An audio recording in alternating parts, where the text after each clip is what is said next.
Hello ನಮಸ್ಕಾರ ವೀಕ್ಷಕರೇ, ವಿಶೇಷ ಕಾರ್ಯಕ್ರಮಕ್ಕೆ ತಮಗೆಲ್ಲ ಪ್ರೀತಿಯ ಸ್ವಾಗತ. ನಾನು ಅರವಿಂದ್ ಸೇತುರಾವ್.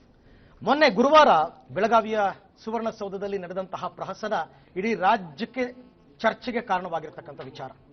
ಬಿಜೆಪಿಯ ವಿಧಾನ ಪರಿಷತ್ನ ಸದಸ್ಯರಾದಂತಹ ಸಿ.ಟಿ. ರವಿ ಅವರನ್ನ ಪೊಲೀಸರು ಅರೆಸ್ಟ್ ಮಾಡ್ಕೊಂಡು ಕರ್ಕೊಂಡು ಹೋಗಿದ್ದು, ಅವತ್ತು ರಾತ್ರಿಡೀ ಅವರನ್ನ ಎಲ್ಲೆಲ್ಲೋ ಸುತ್ತಾಡಿಸಿದ್ದು, ಅದಾದ ನಂತರ ಕೋರ್ಟ್ನಲ್ಲಿ ನಡೆದಂತಹ ವಾದ ಪ್ರತಿವಾದಗಳು, ಹೈಕೋರ್ಟ್ ಕೊಟ್ಟಂತಹ ಮಧ್ಯಂತರವಾದಂತಹ ಜಾಮೀನು, ಇದೆಲ್ಲ ವಿಚಾರವಾಗಿ ಸಿ.ಟಿ. ರವಿ ಅವರು ಈಗಾಗಲೇ ಸಾಕಷ್ಟು ಮಾತನಾಡಿದ್ದಾರೆ. ಕಾಂಗ್ರೆಸ್ನವರು ಅವರದೇ ವರ್ಷನ್ ಹೇಳ್ತಾರೆ, ಸಿ.ಟಿ. ರವಿ ಅವರು ಇವರದೇ ವರ್ಷನ್ ಅನ್ನ ಹೇಳ್ತಾ ಇದ್ದಾರೆ. ಹಾಗಾದ್ರೆ ಸತ್ಯಾಂಶ ಏನು?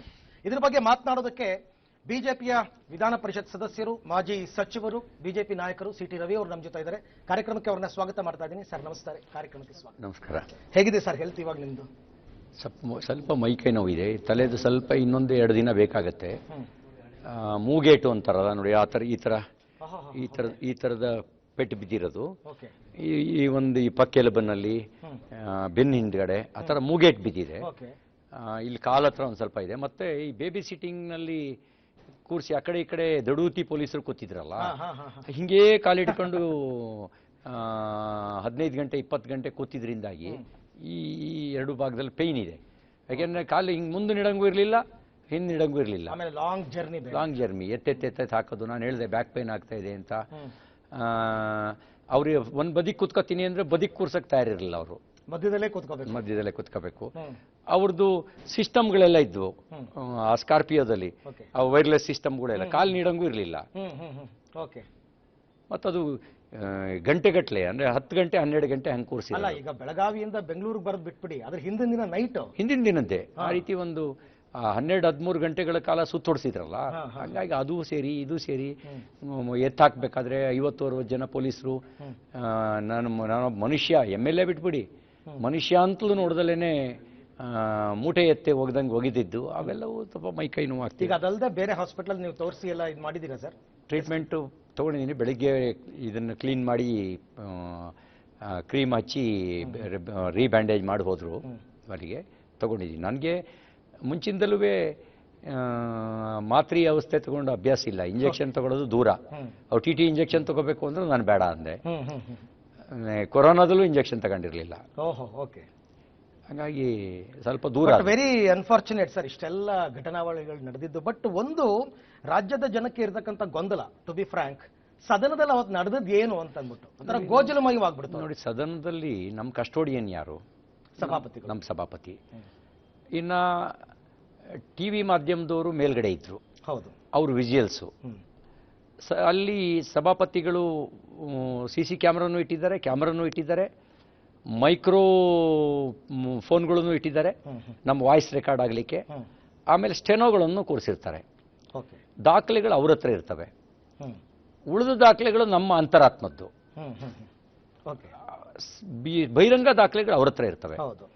ಕಾನೂನು ಪ್ರಕ್ರಿಯೆ ನಡೆಯೋದು ಬಹಿರಂಗ ದಾಖಲೆಗಳ ಆಧಾರದಲ್ಲಿ. ಅದನ್ನ ಸಭಾಪತಿಗಳೇ ಸ್ಪಷ್ಟಪಡಿಸಿದ್ದಾರೆ.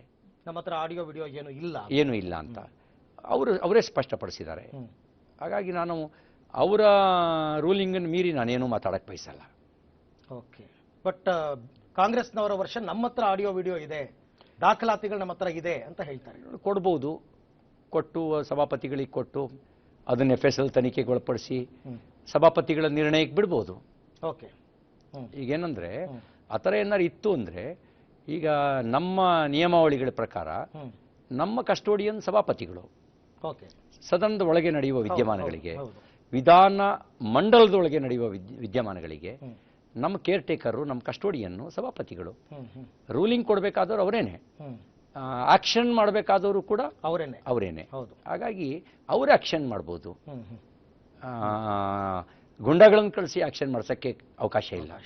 ಬಟ್ ಸೋಷಿಯಲ್ ಮೀಡಿಯಾದಲ್ಲೂ ಒಂದಷ್ಟು ವೈರಲ್ ಆಗ್ತಾ ಇದೆ ಸರ್ ಅದು. ಅಂದ್ರೆ ಅದು ಹೆಂಗಾಗಿದೆ ಅಂದ್ರೆ ಲಾಂಗ್ ಶಾಟ್ ಎಲ್ಲ, ನೀವೆಲ್ಲ ಸದಸ್ಯರೆಲ್ಲರೂ ಇದ್ದೀರಾ, ಯಾರು ಏನಂದ್ರು ಅಂತ ಗೊತ್ತಾಗ್ತಿಲ್ಲ. ಬಟ್ ಒಂದಷ್ಟು ವೈರಲ್ ಮಾಡ್ತಾ ಇದ್ದಾರೆ, ಸಿ.ಟಿ. ರವಿ ಅವರು ಈ ತರ ಮಾತಾಡಿದ್ರು ಅಂತ. ನನಗೆ ಗೊತ್ತಿಲ್ಲ. ಈಗ ಅವರವರ ಭಾವಕ್ಕೆ ಅವರವರು ಯಾವ್ಯಾವ ಶಬ್ದಗಳನ್ನು ಗ್ರಹಿಸ್ತಾರೋ ಗೊತ್ತಿಲ್ಲ ನನಗೆ. ನಾನು ಅದಕ್ಕೆ ಕಾಮೆಂಟ್ಸ್ ಮಾಡಕ್ ಹೋಗಲ್ಲ. ಫ್ರೀಡಮ್ ಇದೆ ಸೋಷಿಯಲ್ ಮೀಡಿಯಾಕ್ಕೆ, ಅಪರಿಮಿತವಾಗಿರುವಂಥ ಫ್ರೀಡಮ್ ಇದೆ. ನಿಮಗೆ ಸಭಾಧ್ಯಕ್ಷರು ಅವ್ರ ಹತ್ರ ಇರುವ ಮೈಕ್ರೋಫೋನು, ಅವ್ರ ಹತ್ರ ಇರುವ CCTV, ಅವ್ರ ಹತ್ರ ಇರುವಂಥ ಕ್ಯಾಮ್ರಾಗಳು, ಅವರ ಸ್ಟೆನೋಗಳು ಬರ್ಕೊಂಡಿದ್ದು, ಅದರ ಆಧಾರದಲ್ಲಿ ತೀರ್ಪು ಕೊಡ್ತಾರೆ ಅವರು. ಬಟ್ ಲಕ್ಷ್ಮೀ ಹೆಬ್ಬಾಳ್ಕರ್ ಅವರು ಒಂದು ಒಪ್ಕೊಂಡಿದ್ದಾರೆ, ಕೊಲೆಗಡುಕ ಅನ್ನೋ ಪದವನ್ನ ಬಳಸಿದ್ ನಾನು ನಿಜ ಅಂತ ಅವ್ರು ಒಪ್ಕೊಂಡಿದ್ದಾರೆ. ನಾನು ಅವರು ಏನು ಹೇಳಿದ್ರು ಅನ್ನೋದು ನಂಗೆ ಕೇಳಿಲ್ಲ. ಓಕೆ. ಹಾಗಾಗಿ ಅವ್ರು ಬಳಸಿದೀವಿ ಅಂತ ಅವ್ರು ಒಪ್ಕೊಂಡಿದ್ದಾರೆ. ಕೇಳಿದ್ರೆ ಕೊಲೆಗಡಕ ಅಂತ ಬಳಸೋದು, ನಾನು ಕೊಲೆಗಾರನ, ನಾನು ಯಾರನ್ನ ಕೊಲೆ ಮಾಡಿದ್ದೀನಿ? ನೋಡಿ ನನಗೇನಂದ್ರೆ ಆಕ್ಸಿಡೆಂಟ್ ಮೇಲೆ ನನ್ನ ಡ್ರೈವರ್ ಮೇಲೆ ಕೇಸ್ ಆಗಿದೆ. CCTV ಫುಟೇಜ್ನಲ್ಲಿ 18ಕ್ಕೂ ಹೆಚ್ಚು CCTV ನೋಡಿ ಡ್ರೈವಿಂಗ್ ಮಾಡ್ತಿದ್ದವನು ಡ್ರೈವರ್ ಅಂತ ತನಿಖೆ ಮಾಡಿದಂಥ ಇನ್ವೆಸ್ಟಿಗೇಷನ್ ಆಫೀಸರ್ ದೃಢಪಡಿಸ್ಕೊಂಡಿದ್ದಾರೆ. ಒಂದು, ನನಗೆ ಡ್ರೈವಿಂಗ್ ಬರುತ್ತೆ, ಆದರೆ ಡ್ರೈವರ್ ಡ್ರೈವಿಂಗ್ ಮಾಡ್ತಾನೆ. ನಮಗಿರೋ ಕಾರ್ಯದ ಒತ್ತಡದಲ್ಲಿ ಫೋನ್ ಮಾತಾಡೋಕ್ಕೆ ಪುರ್ಸತ್ತಿರಲ್ಲ, ಇನ್ನು ಡ್ರೈವಿಂಗ್ ಎಲ್ಲಿ ಮಾಡೋದು? ನಿದ್ದೆ ಮಾಡ್ತೀವಿ ಗಾಡೀಲಿ ಬಂದ ತಕ್ಷಣ, ಕೂತ ತಕ್ಷಣನೇ. ಇಷ್ಟಲ್ದಲ್ಲೇ ಕುಡುಕ ಅಂತ ಹೇಳ್ತಾರೆ. ನಾನು ಕುಡಿತೀನೋ ಇಲ್ವೋ ಅಂತ ಚಿಕ್ಕಮಗಳೂರು ಜನರಿಗೆ ಗೊತ್ತು. ಮತ್ತು ಕುಡುಕನ ಆರೋಗ್ಯದ ದೇಹಸ್ಥಿತಿ ಹೇಗಿರುತ್ತೆ, ಕುಡಿಲಾರ್ದವನು ಹೇಗಿರ್ತಾನೆ, ಕುಡುಕ 11 ಗಂಟೆ 10 ಗಂಟೆನಲ್ಲಿ ಜನರ ಫೋನ್ನ ರಿಸೀವ್ ಮಾಡ್ತಾನ,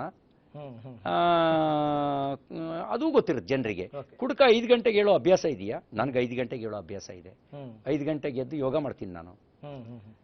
11:15 ಕಡಿಮೆ ನಾನು ಮಲಗಲ್ಲ. ಪುಸ್ತಕ ಎಲ್ಲ ಓದಿ ಒಂದೆರಡು ನಿಮಿಷ ಧ್ಯಾನ ಮಾಡಿ ಮಲಗ್ತೀನಿ. ಆದ್ರೂ ನನ್ನ ಮೇಲೆ ಕುಡುಕ ಅಂತಾರೆ, ಇಲ್ಲದೆ ಇದ್ರು ಕೊಲೆಗಡಕ ಅಂತಾರೆ. ಈಗ ಅವ್ರು ಒಪ್ಕೊಂಡು